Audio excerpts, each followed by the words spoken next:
मेरे साथ कुरिन्थियों की कलीसिया को लिखा गया दूसरा खत,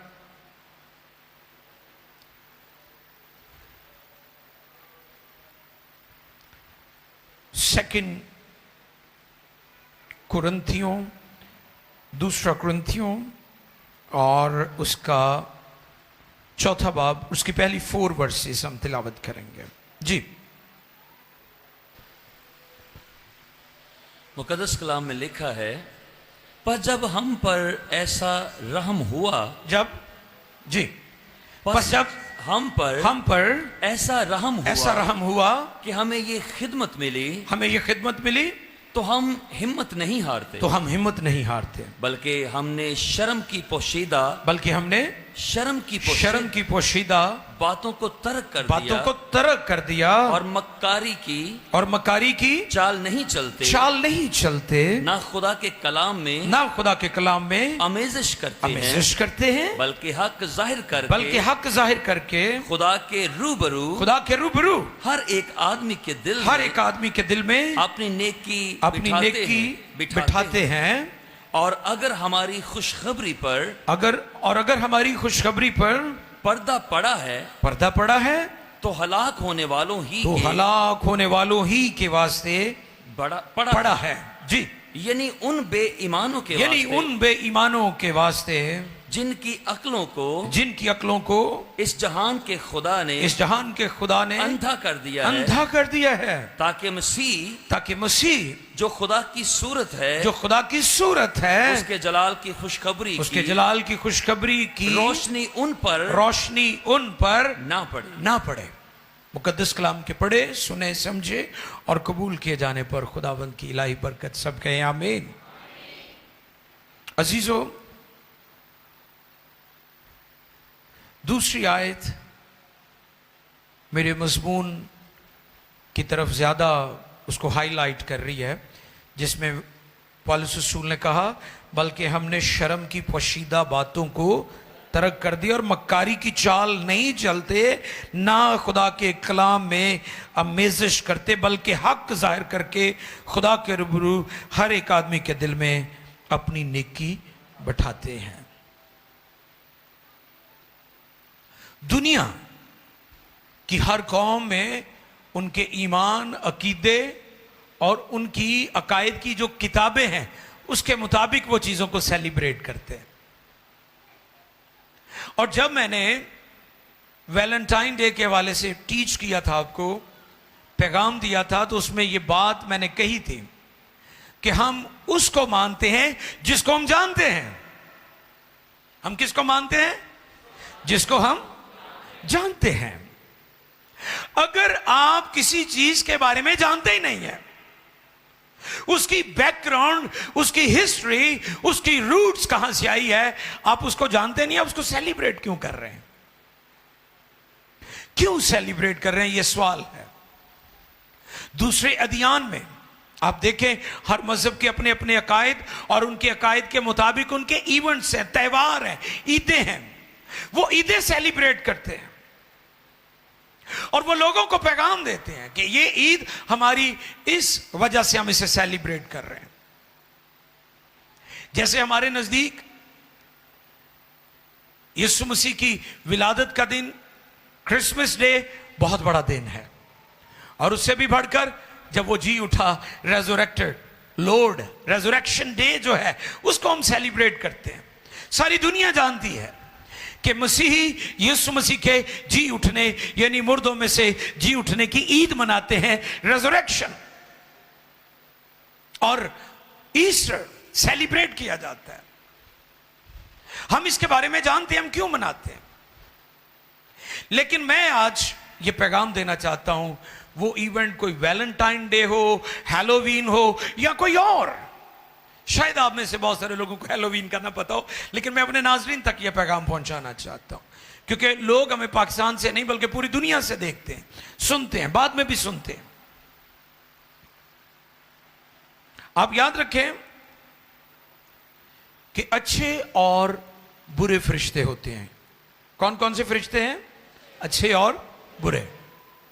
अच्छे फरिश्ते वो हैं जिनके बारे में लिखा है, खुदावन से डरने वालों की चारों तरफ उसका फरिश्ता खैमाजन होता है और उनको बचाता है। हालेलुया।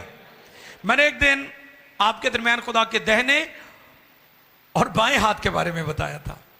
हमने बाइबल में बार बार सुना है खुदा का दाहिना हाथ, खुदा का दाहिना हाथ, खुदा का बायां हाथ भी है। एक्चुअली खुदा के हाथ से मुराद इस तरह का फिजिकली हाथ की बात नहीं होती।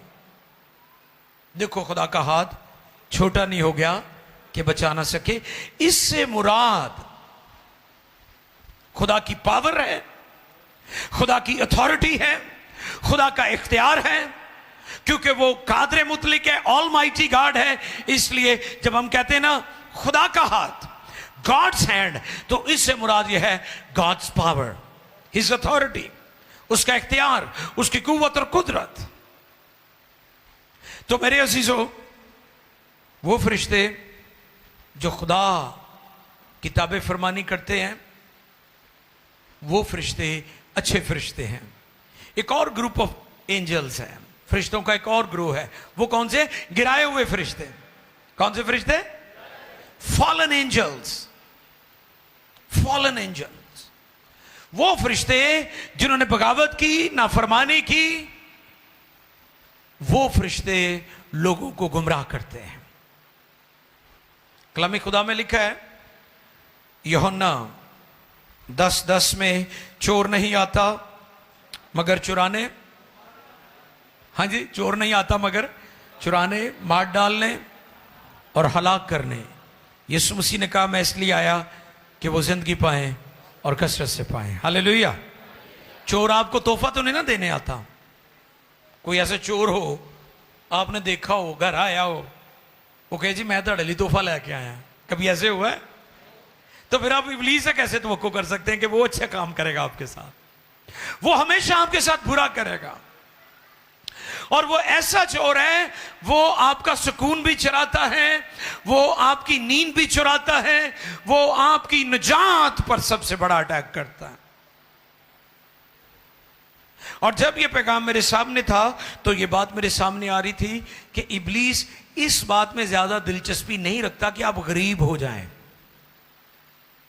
इब्लीस इस बात में दिलचस्पी रखता है कि आप निजात से महरूम रह जाएं। उसको इस चीज से कोई दिलचस्पी नहीं है कि आप अमीर हैं या गरीब हैं, आप नॉर्मल लाइफ बसर कर रहे हैं या बहुत लग्जरियस लाइफ गुजार रहे हैं। ही डजंट केयर, उसे कोई गर्ज नहीं इन चीजों से। बट वेरी वेरी इंपॉर्टेंट, वो आपकी निजात से आपको महरूम करना चाहता है, जो मेनली खुदा का प्लान है। और आप जब फरसूदा किस्म की रसूमात, rituals, traditions, man made teaching, western theology, मगरब से दरामद शुदा तालीमात जो कलाम से दूर है, और इवन प्रॉस्पेरिटी गॉस्पल, ये एंटी चर्च भी है और एंटी क्राइस्ट भी है कि तुसी जिवें दे भी हो, जो मर्जी करो, खुदा तुहानू माफ कर ही देगा एक दिन। नो नो मेरे अजीजों, बहुत जल्द निजात का दरवाजा बंद होने वाला है। कलाम में लिखा, देखो अब कबूलियत का वक्त है और आज निजात का दिन है। हालेलुया। खुदा दुनिया के साथ मुजामत ही नहीं करता रहेगा, बल्कि दुनिया की अदालत भी करेगा। हैलोवीन की हम बात कर रहे हैं। हैलोवीन में आपने देखा होगा अजीब अजीब किस्म की वो शक्लें मुर्दे बनाए होते हैं उन्होंने, उनके ढांचे, खोपड़ियां, खौफ आता है देख के।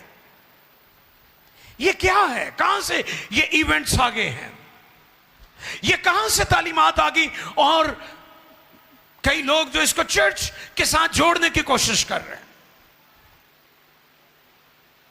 अमेरिका के अंदर, भाई सुन रहे हैं, अमेरिका के अंदर लोग ये कहते हैं जो तानू चंगा लगता है वो ही चंगा है ना? इत्थे भी एवं ही हो रहा है, तानू तो चंगा लग रहा है ना, तो फिर ठीक है। ऐसे नहीं है कि जो तानू चंगा लग रहा है। खुदा ने जो शरीयत दी थी उसका मकसद क्या था? ताकि आप अच्छे और बुरे का इम्तियाज कर सकें। आपको इम्तियाज हो जाए कि ये ठीक है और ये गलत है, ये राइट है और ये रॉन्ग है। इसलिए खुदा ने अपनी शरीयत दी, इसलिए खुदा ने मूसा की मार्फत शरीयत दी ताकि हम उस पर ध्यान दें। हैलोवीन के बारे में हम बात कर रहे हैं। उसमें अजीब मनाजर होते हैं, मुर्दे दिखाते हैं, कब्रें दिखाते हैं, ढांचे दिखाते हैं।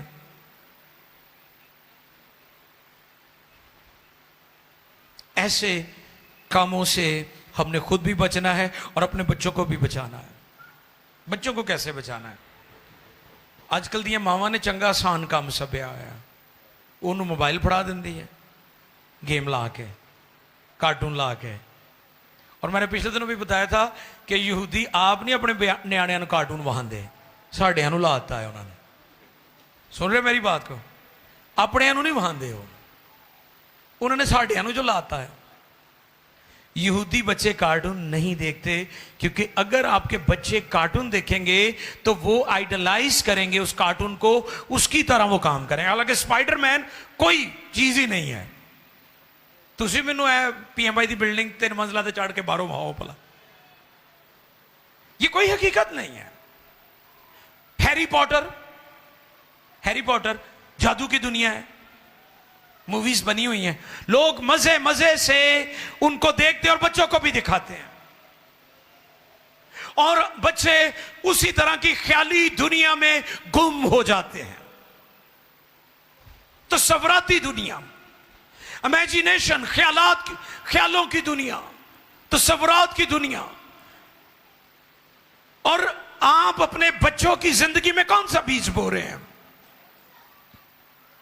आप उन्हें क्या फ्यूचर दे रहे हैं? क्योंकि आपके बच्चे जो देखेंगे उसी चीज को आइडलाइज करेंगे और फिर वो उसी डायरेक्शन में जाएंगे। इसलिए आज की जो मदर्स हैं, आज के जो फादर्स हैं, आप अपने बच्चों की रूहानी और ज़हनी और जिस्मानी नशोनुमा करना चाहते हैं तो बच्चों को मोबाइल से दूर रखिए प्लीज।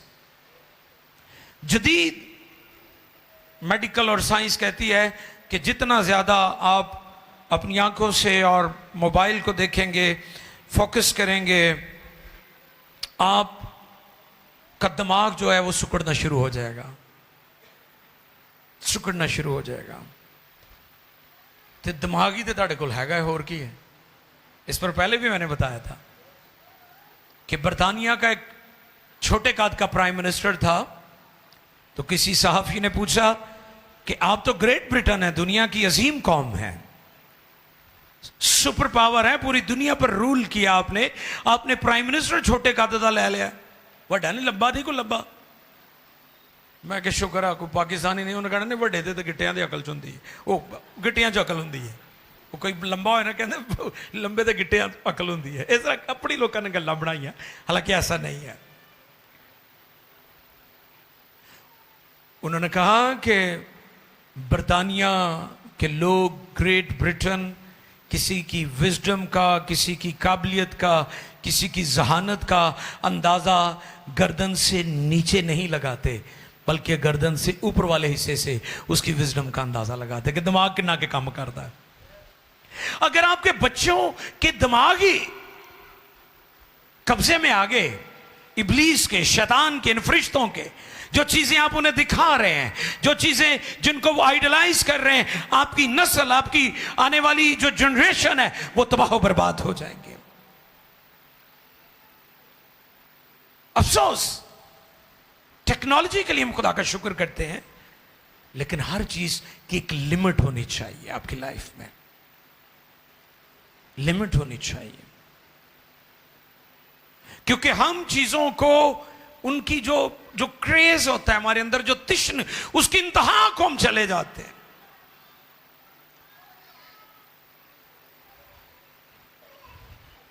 इसलिए बच्चों के लिए बहुत ज्यादा खबरदार होने की ज़रूरत है। उन्हें हैरी पॉटर ना दिखाएं, उन्हें जादुई जो गेम्स होती हैं, ड्रामे होते हैं, वो ना दिखाएं।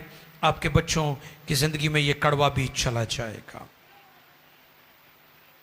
जैसे मैंने कहा कि इब्लीस आपको गरीब करने में दिलचस्पी नहीं रखता, आपको निजात से महरूम करने में दिलचस्पी रखता है। वो निजात चुराता है। चोर नहीं आता मगर चुराने, मार डालने और हलाक करने, हलाक करना चाहता है, हलाक करना चाहता है वो आपको।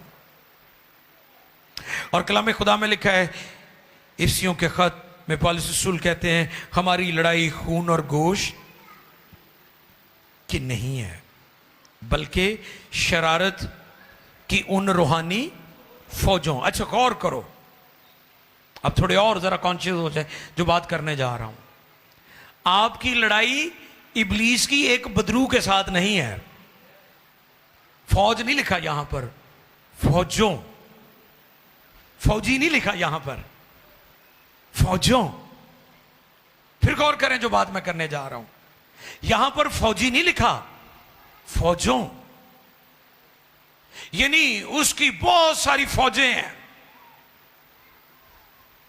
बहुत सारी फौजें हैं।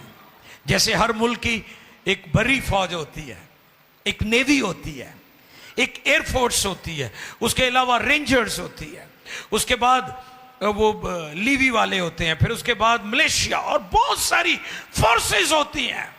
फिर जाकर मुल्कों को तहफ़्फ़ुज़ मिलता है, फिर जाकर मुल्कों का तहफ़्फ़ुज़ किया जाता है, फिर जाकर मुल्क तरक्की करते हैं। मेरा आज आपसे सवाल है, अगर आप अपनी रूहानी जंग को अंडरस्टैंड ही नहीं कर रहे, आप इसको लाइट ले रहे हैं, आपको समझ ही नहीं है कि कौन सी चीज कैसे मेरी फैमिली में, मेरे खानदान में डेविल को, शैतान को मैं मौका दे रहा हूं, किन बातों से, तो फिर आप जिंदगी भर दुख उठाते रहेंगे।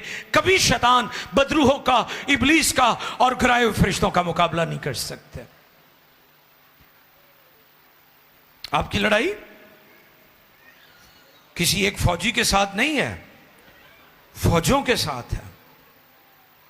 एक बदरू के साथ नहीं है, लश्कर जो है उनके साथ लड़ाई है आपकी। आप क्यों नजरअंदाज कर रहे हैं इन चीजों को? आप क्यों इस बात को अंडरस्टैंड नहीं करते कि आप बच्चे को मारते भी हैं, उसकी पिटाई भी करते हैं, उसे सजा भी देते हैं, लेकिन वो अपनी हरकतों से बाज नहीं आता। मार खाकर भी आपका बच्चा आपका हुक्म मानने के लिए तैयार नहीं है, और इतनी स्ट्रगल के बावजूद आप बुनियादी जरूरतों से भी महरूम है। तो फिर स्पिरिचुअल वॉरफेयर को अंडरस्टैंड करना आपके लिए बहुत जरूरी है, क्योंकि आपकी लड़ाई एक फौजी से बल्कि फौजों से है।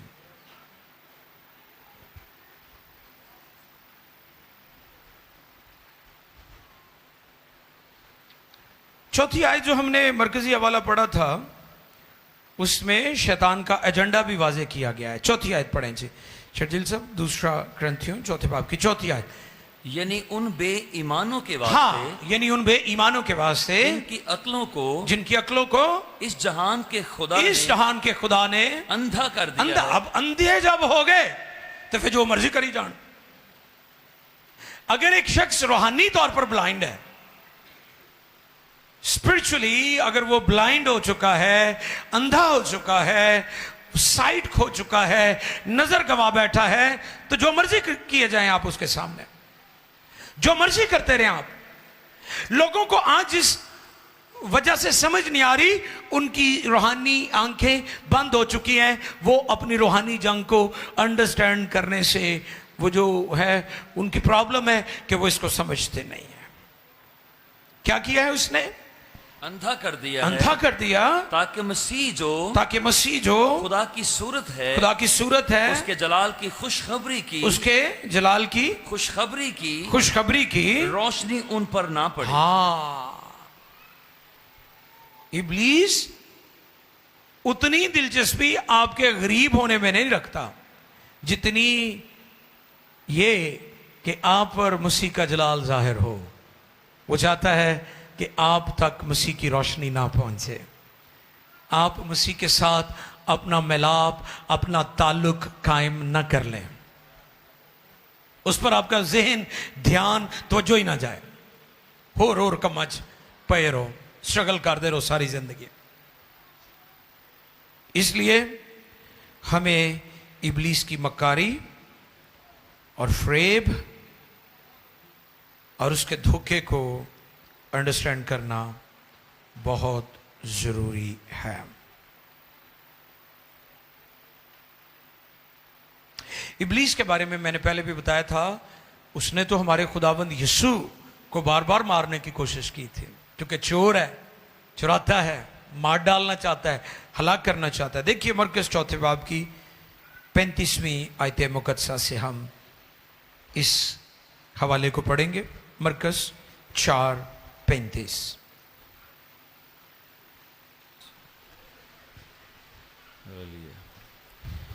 उसी दिन जब शाम हुई तो उसने उनसे कहा, आओ पार चलें जी। और वो भीड़ को छोड़कर उसे जिस हाल में वो था, हाँ, कश्ती पर साथ ले चले जी। और उसके साथ और कश्तियां भी थीं। वाह। तब बड़ी आंधी चली। हाँ, अब तब क्या हुआ? बड़ी आंधी चली। आंधी चली और लहरें कश्ती पर, और लहरें कश्ती पर यहां तक आई यहां तक के आई कि कश्ती पानी से भरी जाती थी और वो खुद पीछे की तरफ, गद्दी पर जी, गद्दी पर, हाँ जी, गद्दी पर सो रहा था। बस उन्होंने उसे जगाकर कहा, ए उस्ताद, क्या तुझे फिक्र नहीं कि हम हलाक हुए जाते हैं? उसने उठकर हवा को डांटा और पानी से कहा, साकत हो, थम जा। बस हवा बंद हो गई और बड़ा अमन हो गया। हालेलुया। बारह शैतान ने कोशिश की यीशु को मारने की, कि यीशु की जान ले ले। खुदावंद अभी छोटे थे तो हेरोदिस ने जो छोटे बच्चे थे उनको कत्ल करवाना शुरू कर दिया, और फिर यहां पर, और फिर भागे गेत्सेमनी में भी लिखा है कि उसका पसीना खून की बूंदें बनकर बह रहा था। 12 उसने यीशु को मारने की कोशिश की, हलाक कर, और वही हरकतें और वही हमले और वही हरबे वो ईमानदारों के खिलाफ इस्तेमाल करता है। और सबसे बड़ा उसका मकसद यही है कि लोग निजात से महरूम हो जाएं, लोग निजात से गाफिल हो जाएं। इसलिए इब्रानियों के खत का मुसन्निफ कहता है, तो इतनी बड़ी निजात से गाफिल रहकर हम क्यों कर बच सकते हैं? नो वे, कोई और तरीका ही नहीं है, कोई और रास्ता ही नहीं है। कई कहेंगे जी 8 बाजार ने जाना तो घंटा घर ही है, लेकिन खुदा दी बादशाही ने कोई रास्ता जानता, एक कोई दरवाजा है, उस दरवाजे का नाम यीशु मसीह है। जोरदार तालियां। इसलिए एक घंटा घर वाली मिसाल किसी और पासे दिया करो, खुदा दी बादशाही के उत्ते ना दिया करो। खुदा की बादशाही को एक ही रास्ता जाता है, एक ही दरवाजा खुलता है, और उस दरवाजे का नाम यीशु है। हालेलुया। क्योंकि उसने कहा, राह और हक और जिंदगी मेरे वसीला के बगैर कोई बाप के पास नहीं आता। एक ही वसीला है, कर रहीला हो वे वसीला। ऐसी बड़ी लोगों ने बातें कोलों ही बनाई हुई ने, वसीला एक ही, हर वो यीशु है। यीशु के अलावा फिरदौस को कोई और रास्ता नहीं जाता, एक ही रास्ता जाता है। और शैतान हमेशा इस कोशिश में लगा रहता है कि लोग निजात से महरूम हो जाएं। हमें शैतान के इन मंसूबों को, इन ताकतों को मार गिराने की ज़रूरत है, क्योंकि उसने हमें बांधने और खोलने का भी इख्तियार दिया है। जब तूफान बरपा हुआ तो उसने उसे डांटा है, वहां पर डांटा है। अगर हम अपनी अथॉरिटी को समझें, अगर हम अपनी आइडेंटिटी को अंडरस्टैंड करें, who we are in Christ, तो हम शैतान पर, इब्लीस पर, बदरूहों पर गालिब आ सकते हैं। ये वो फरिश्ते हैं जिन्होंने खुदा के हुजूर बगावत की थी, और आज वो पूरी दुनिया को गुमराह करना चाहते हैं, पूरी दुनिया को निजात से महरूम करना चाहते हैं। दुनिया में तरह तरह की बिद्दात हैं, दुनिया में तरह तरह की लोग प्रैक्टिसेस कर रहे हैं। कोई किसी तरीके से प्रैक्टिस कर रहा है, कोई किसी तरीके से, और ऐसे ऐसे इवेंट सेलिब्रेट किए जा रहे हैं जिनका दूर दूर तक बाइबल इंजील की तालीम के साथ कोई ताल्लुक नहीं है। इस पर पहले भी मैंने बताया था कि दुनिया और कौमों में जो नज़रिया है, जो सोच है, जो तसव्वुर खुदा है, वो ये है कि खुदा को ढूंढो। किसको ढूंढो? कौमां नूं खुदा लभणे पैंदा है। इंजील कहती है कि खुदा खुद यसु मसीह च जाहिर होया है इंसानां नूं लभण लई। अब फर्क पर गौर करें, कितना फर्क है।